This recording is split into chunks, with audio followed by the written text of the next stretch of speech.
Good morning, everyone. Welcome to this press point with Commissioner Malmström and Minister Guajardo, following an intense week of discussions between the European Union and Mexico for a trade agreement. The Commissioner and the Minister will make a short statement, and then they will be available to take your questions. Without further ado, Commissioner, the floor is yours. Thank you very much, Daniel. Good morning, ladies and gentlemen. I would like, first of all, to thank Secretary Ildefonso Guajardo and his team for being here. Very intensive work has been done this week. The Secretary's personal commitment to these negotiations are very important, but also our negotiating teams, both of the EU side and Mexican side, have done fantastic work this week. We have made a lot of progress. We are very close to deal, but we are not really there yet. It's in sight. But we do need some additional work beginning of next year. We want, of course, to have a deal that is the right deal and not any deal. So I've always said, and I know that this is shared by our Mexican partners, that it has to be a deal where quality comes before speed. We need to have a deal that can deliver, of course, for our companies, for our economies, but also for our citizens. This is very much about economic benefits, opening for each other's companies further, but it's also a way to tie our citizens closer together and to confirm our shared values that are reflected in these agreements, values that EU and Mexico share on sustainable development, labor and environmental rules, human rights, and our common objective on climate change. We will also, for the first time in this chapter, in this trade agreement, have a chapter on how to tackle corruption in public and private sectors, and this is also important for trade, of course. So EU's trade policy is very much about building bridges, not walls, and in this work Mexico is a close friend and ally and a long-standing trading partner. So we will continue our work in the coming weeks towards a final agreement, and Secretary Guajardo and myself will remain in close contact together with our negotiating teams. Thank you, Cecilia. Good morning to you all. Well, the progress that we have achieved these few days is obviously very important and critical for getting the agreement we want. These are basically, there are very few issues that are pending, and we have given instructions to our teams to really fully concentrate on them on the following days. And the idea is that Cecilia and I will have different occasions early in the year to see each other and to make sure that our instructions have been followed closely. I will share with you that basically this week, this couple of weeks, our teams have made a great efforts and had put us in a perspective where we are very close, very near to reach our objectives. And obviously, as everybody can compare, the agreement that we had been regulating our trade for the last 16, almost 17 years, require a lot of revamping and improvement and modernization. And with the work is already done, and the new charters and the new areas and issues that now are covered and included, show us that modernization is a strategy that we have to follow often in order to make our agreements part of the changes that the 21st century is bringing to our economies. I believe that together with the fact that these agreements have to be of better quality for the benefit of the people, our citizens and society, is something that is already well crafted in this work program and is going to be reflected with a much better agreement than the one we have been working on for the last 17 years. The agreement that we had today has been a success economically, but we are sure that with the changes we're making to it, will be even a greater success for the benefit of the European society and the Mexican society. I will leave my comments here and be open for any questions you may have. Muchas gracias, señor secretario. Thank you, Commissioner. We'll now open the floor for your questions. We'll start with this side. Inder, please. Hi, Inder Bugarin from El Universal from Mexico. The aim at the beginning of these conversations was to finish the negotiations at the end of 2017. Are you disappointed that you didn't reach your objective of 2017? And you said that Secretary, you said that there are some pending issues. Could you mention which issues are these? Well, basically, generally, when you set an aim to try to target an objective, it helps a lot to have all the teams aligned and fully committed, which they did for most of the time that we have been working together with the European Commission. And I do believe that thanks to that high aim, we are very close to finished. And we believe that just by itself, the idea of setting ourselves a strong objective has put us where we are, very near to conclusion. Now, always when you are at this stage, there are a few things that have to be well crafted and taken care of in that regard. Give you a very easy example of that. When you discuss the new investment model that the European Union has been crafting, and when you analyze that even today's investment agreements in all trade agreements are at discussion in different places, you have to be very careful how you adapt to that model, and you have to review more or less the equivalence of the old model with the new model in all regards. And sometimes we have to finally work things out in order to make a very clear judgment and decision. So we committed to the concept, and we are in together for that concept, but we have to craft the ideas that will work for both of us. Hans? Yes, good morning. Hans van der Borchert from Politico Europe. Minister, one issue I think which is quite thorny is geographical indications. I understand that queso de manchego, for example, it means for Spanish people something different than it's for Mexican people. So my question would be, how much are geographical indications that the European Union insists very much upon in a problem for your producers or an issue? And how much are they also an issue with the ongoing NAFTA talks? Because there's a lot of Italian GIs that American producers might not be happy about, and this might become an issue in the NAFTA talks. So how much is this complicated for you? And Commissioner, just very briefly, two issues for you. Rules of origin and public procurement. Where are we there yet? Thank you. Yeah, if I take it first if you want. It's clear, this is no news, and I believe that the European Union had some prior experience on these discussions of an attempt to get TTIP. But let me just remind you that this negotiation is about the European Union interest and the Mexican interest. And that is exactly the objectives that are being set in this process.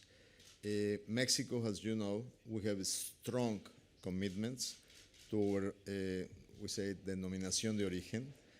The Mexican tequila is a very good example of the strength that we believe in the power of denominaciones de origen, or in this case, indicaciones geográficas, geographical indications. And in this discussion, we basically went very professional about it. First of all, we used the public register to let know everybody in Mexico what was coming in the sense of this narrowing process. And that helped a lot of Mexicans to openly make their statements, comments. Not only Mexicans, everybody operating in Mexico with a business interest. And from there, we advanced in the next stage, which means only where there were comments, which were very narrow number of items, we concentrated our dialogue. And then the next step is to look for ways to accommodate teams. And so that's what has been helping us to move on and trying to find common grounds in which very relevant things for Mexican producers, like the one you mentioned, we're finding ways that will work for the European Union and will work for Mexico. Now, if that is obviously part of an eternal discussion in terms of the trademark system and the geographical indication system. Emerging economies like Mexico, we have to find ways of coexistence on both systems. Just to add to that, those of you who've been following trade agreements, you know that in the end, there's always a few issues remaining. Of course, they can vary from country to country, but usually they are around agriculture and geographical indications, market access.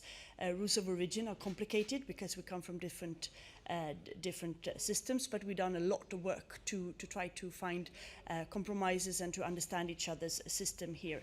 Our geographical indications are important for Mexico and for the European Union. As you know, we start to talk about almost 400, and there are a couple remaining where we need to find solutions, which I'm confident we will. So I would say we have lost absolutely no time.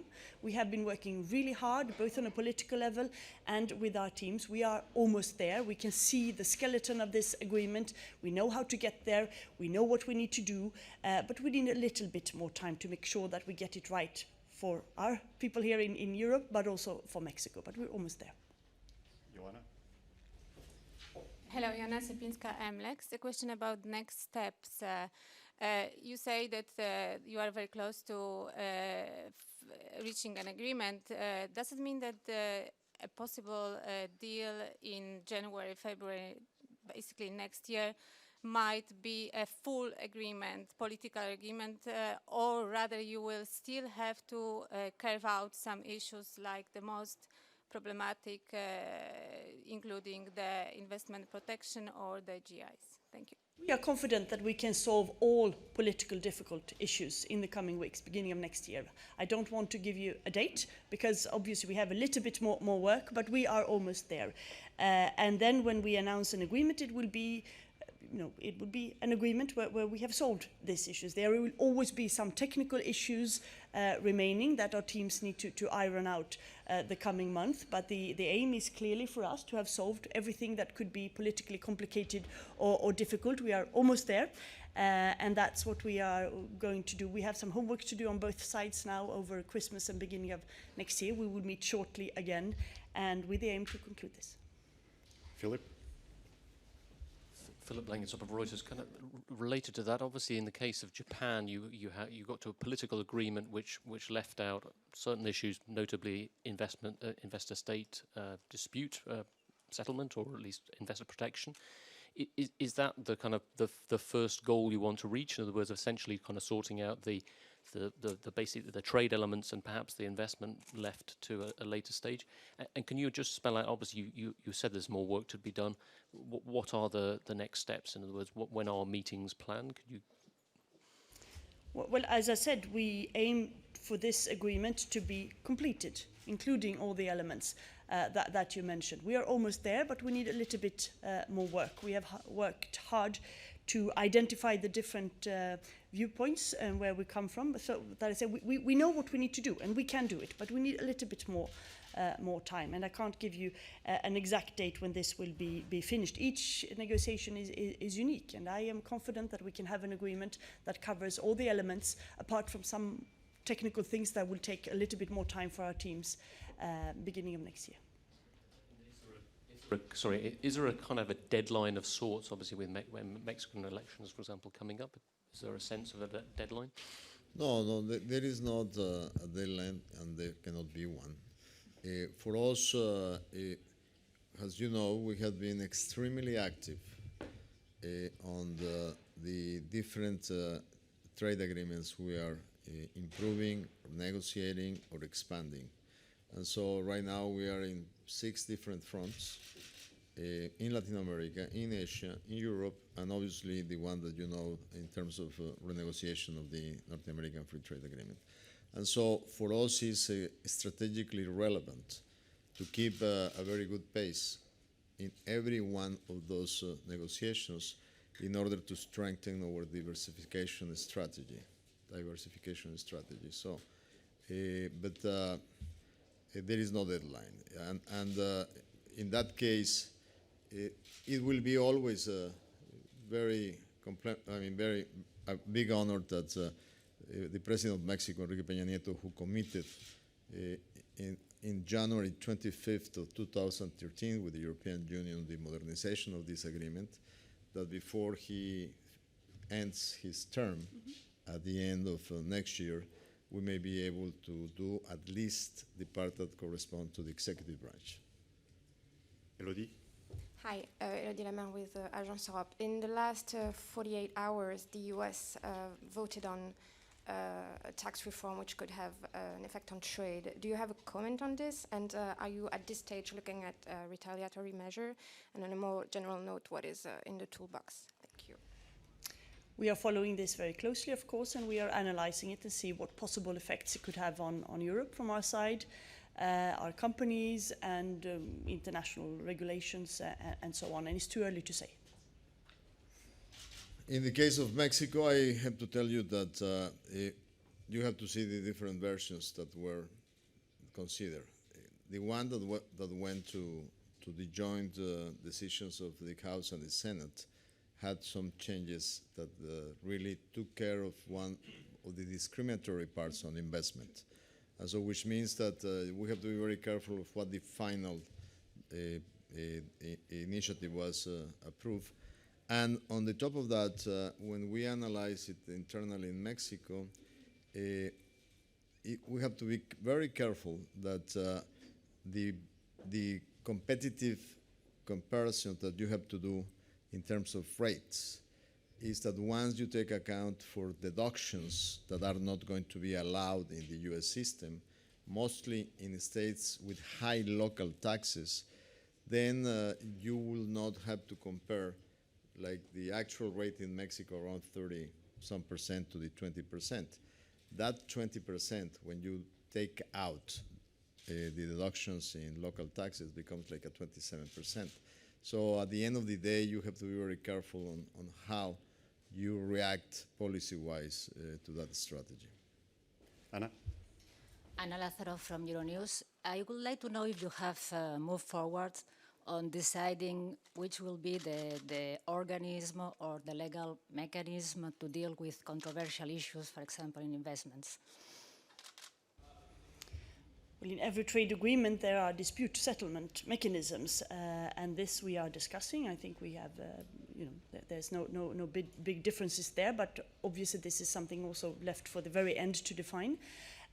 In the proposal on investment, what we have proposed to our Mexican friends, and where we have made great progress also to explain and to clarify, because Mexico has different experiences and different system, is our investment court system, where member states and European Parliament have been very clear that this is the new system that Europe should have in their trade agreements. We have it, as you know, with Canada and with Vietnam and Singapore, and talks are ongoing with Japan on this as well. And this is the system, including the dispute mechanism in there, that we are discussing in this agreement.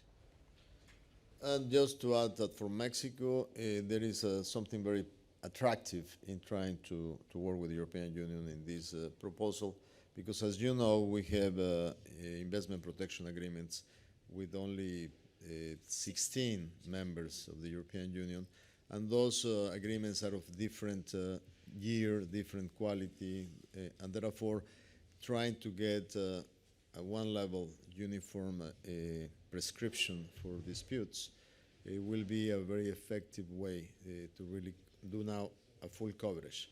And just for you to know, we have Mexican companies now in some of the European members in what was the eastern part of Europe that are very active, and they require this new coverage of investment protection. We have time for one last question. David. Sorry, David Ebiago from Argus. What remains to be done in terms of the energy sector? How close are you towards a deal? And if I may, just on Mercosur, could you up the offer on ethanol? I'm certainly not going to give offers via media. Well, given that very short and quick answer, let me tell you that the energy charter is not one of the remaining big issues here, because the Mexican reform is very clear, and what we did is basically translated the new realities of opening the Mexican market with all the congressional elements that are behind our new energy law. So that is not one of the areas that I see in conflict or in discussion. Thank you, Secretary. Thank you, Commissioner. Thank you, everyone. Have a good day. This brings our press point to an end. Merry Christmas to all of you. Happy Hanukkah, Merry Christmas. And